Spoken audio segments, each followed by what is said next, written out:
ರೇಣುಕಾಸ್ವಾಮಿಯ ಕೊಲೆ ಪ್ರಕರಣದಲ್ಲಿ ಜೈಲು ಪಾಲಾಗಿರುವಂತ ದರ್ಶನ್ ಸದ್ಯ ಇದೀಗ ಸೆಂಟ್ರಲ್ ಜೈಲ್ ಬಳ್ಳಾರಿಯಲ್ಲಿದ್ದಾರೆ. ಪರಪ್ಪನ ಅಗ್ರಹಾರದಿಂದ ಶಿಫ್ಟ್ ಮಾಡಲಾಗಿದೆ.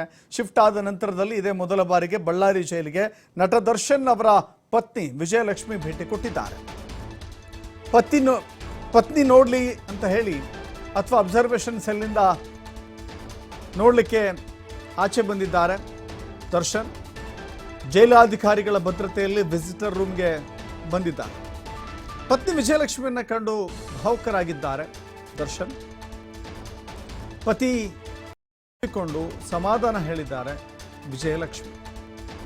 ನೋಡಿ, ಇದೊಂದು ಅಪರೂಪದ ಸನ್ನಿವೇಶ. ಇಂಥ ಸನ್ನಿವೇಶ ತಮ್ಮ ಜೀವನದಲ್ಲಿ ಬರುತ್ತೆ ಅಂತ ಇಬ್ಬರೂ ಕೂಡ ಅಂದುಕೊಂಡಿರಲಿಲ್ಲ.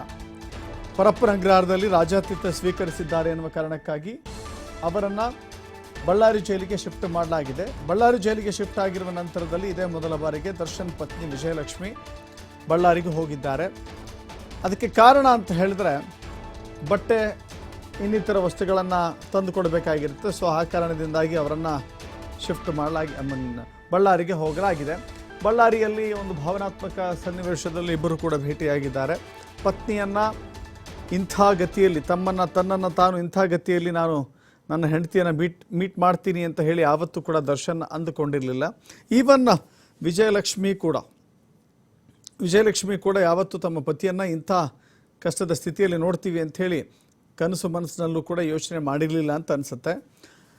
ಇಮಿಡಿಯೇಟ್ ಆಗಿ ಬಳ್ಳಾರಿಗೆ ಹೋಗಿ ತಮ್ಮ ಪತಿಗೆ ಬೇಕು ಬೇಡಗಳನ್ನು ವಿಚಾರಿಸಿ ತಮಗೆ ಬೇಕಾದಂಥ ಬಟ್ಟೆ, ಬರೆ, ಇನ್ನಿತರ ವಸ್ತುಗಳನ್ನು ಕೊಟ್ಟಿದ್ದಾರೆ. ನೋಡಿ, ಪರಪ್ಪನ ಅಗ್ರಹಾರದಲ್ಲಿ ರಾಜಾತಿಥ್ಯವನ್ನು ಸ್ವೀಕರಿಸಿದ್ದ ದರ್ಶನ್ ತನಗೆ ಬೇಕಾದಂಥ ಸಿಗರೇಟೋ, ಟೀನೋ, ಕಾಫಿನೋ, ಬ್ರಾಂಡೆಡ್ ಟೀ ಶರ್ಟೋ ಅಥವಾ ಮತ್ತಿತರ ಸಕಲ ಸೌಕರ್ಯಗಳನ್ನು ಪಡೆದಿದ್ರಲ್ಲ, ಆ ಕಾರಣಕ್ಕಾಗಿ ಆತನನ್ನು ಅಲ್ಲಿಗೆ ಶಿಫ್ಟ್ ಮಾಡಲಾಗಿದೆ. ಈಗ ಬಳ್ಳಾರಿಯಲ್ಲಿ ಏನೂ ಇಲ್ಲ, ತುಂಬ ಕಷ್ಟಕರ ಪರಿಸ್ಥಿತಿಯಲ್ಲಿ ದರ್ಶನ್ನ ನೋಡಬೇಕಾಗಿದೆ. ದರ್ಶನ್ನ ಭೇಟಿ ಆಗುವಾಗಲೂ ಕೂಡ ತುಂಬ ಮುನ್ನೆಚ್ಚರಿಕೆಯನ್ನು ವಹಿಸಿ ಅಲ್ಲಿ ಭೇಟಿಯಾಗಲಿಕ್ಕೆ ಅವಕಾಶವನ್ನು ಕೊಡಲಾಗಿದೆ.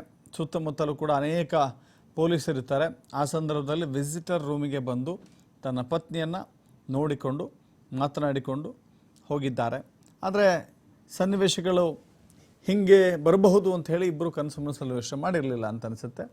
ಬಳ್ಳಾರಿ ಜೈಲಿನಲ್ಲಿ ದರ್ಶನ್ನ ಭೇಟಿಯಾಗಿ ಒಂದು ಭಾವನಾತ್ಮಕ ಸನ್ನಿವೇಶಕ್ಕೆ ಇಬ್ಬರು ಕೂಡ ಸಾಕ್ಷಿಯಾಗಿದ್ದಾರೆ.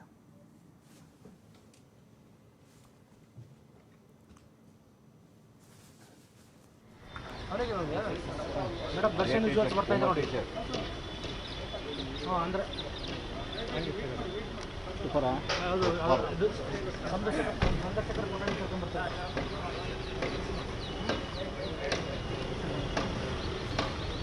ಅದೇ ಟಿ ಶರ್ಟ್ ಪೂಮಾ ಸರ್ ಸಂದರ್ಶಕರು ಕೊಟ್ಟಿದ್ದೀವಿ. ದರ್ಶನ್ ಲೈವ್ ತಗೊಳ್ತೀವಿ ಜೂಮ್ ಮಾಡ್ತೀವಿ.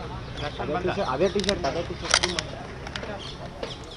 ಎಸ್, ದರ್ಶನ್ನನ್ನು ಇವತ್ತು ಅವರ ಪತ್ನಿ ವಿಜಯಲಕ್ಷ್ಮಿ ಭೇಟಿಯಾಗಿದ್ದಾರೆ. ವಿಜಯಲಕ್ಷ್ಮಿ ಅಂತಃಕರಣದಲ್ಲಿ ಒಂದು ರೀತಿ ಕಕುಲಾತಿಯನ್ನು ಹೊಂದಿರುವಂಥ ಮಹಿಳೆ ಅಂತ ಗೊತ್ತಾಗುತ್ತೆ. ತನಗೆ ಎಷ್ಟೇ ಚಿತ್ರ ಅನುಭವಿಸಿದರೂ ಕೂಡ ಈತನಿಂದ ದರ್ಶನ್ ಕೊಡಬಾರದ ಕಷ್ಟ ಕೊಟ್ಟು, ಕೈ ಮುರಿಯಲು ಪ್ರಯತ್ನಪಟ್ಟು ಏನೆಲ್ಲ ಹಿಂಸೆ ಮಾಡಿದ್ನೋ ಅದೇ ದರ್ಶನ್ನ ಕಷ್ಟ ಕಾಲದಲ್ಲಿ ತನ್ನ ಹೆಂಡತಿ ಕೈಬಿಟ್ಟಿಲ್ಲ.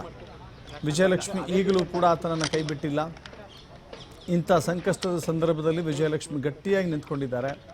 ವಿಜಯಲಕ್ಷ್ಮಿ ತನ್ನ ಪತಿಗೆ ಬಂದಿರುವಂಥ ಸಂಕಷ್ಟ ಪಾರಾಗಬೇಕು, ಅವರ ಸಂಕಷ್ಟದಿಂದ ದೂರ ಆಗಬೇಕು ಅಂತ ಹೇಳಿ ಕಂಡ ದೇವರಿಗೆ ಕೈ ಮುಗಿತಾ ಇದ್ದಾರೆ. ಅನೇಕ ದೇಗುಲಗಳಿಗೆ ಭೇಟಿಯಾಗಿ ವಿಶೇಷ ಪೂಜೆಗಳನ್ನು ಸಲ್ಲಿಸ್ತಾ ಇದ್ದಾರೆ.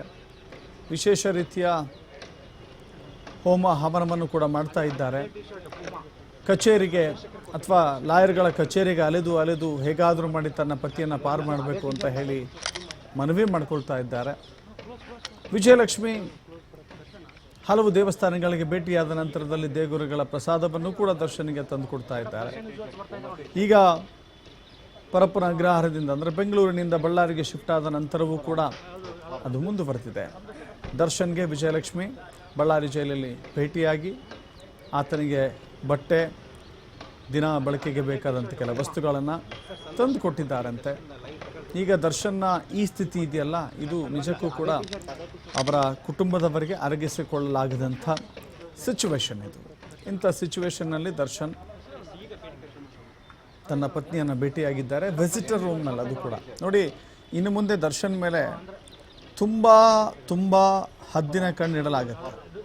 ದರ್ಶನ್ ಬಳ್ಳಾರಿಗೆ ಶಿಫ್ಟ್ ಆಗಿರುತ್ತೆ, ಇಲ್ಲಿ ಸಕಲ ಸೌಕರ್ಯಗಳನ್ನು ಪಡೆಯುವಂಥ ವ್ಯವಸ್ಥೆ ಮಾಡಿಕೊಂಡಿದ್ರು ಅಂತ, ತನಗೆ ಬೇಕಾದಂಥ ಸೌಕರ್ಯಗಳನ್ನು ತೆಗೆದುಕೊಂಡಿದ್ರು ಅಂತ. ಸೊ ಹೀಗಾಗಿ ದರ್ಶನ್ಗೆ ಇದೀಗ ಬಳ್ಳಾರಿಯಲ್ಲಿ ಇಂಥ ಸನ್ನಿವೇಶ ಯಾವ ಕಾರಣಕ್ಕೂ ಎದುರಾಗಬಾರ್ದು ಅಂತ ಹೇಳಿ ತುಂಬ ಎಚ್ಚರಿಕೆಯ ನಡೆಯನ್ನು ಪೊಲೀಸರು ಇಡ್ತಾ ಇದ್ದಾರೆ. ಈಗ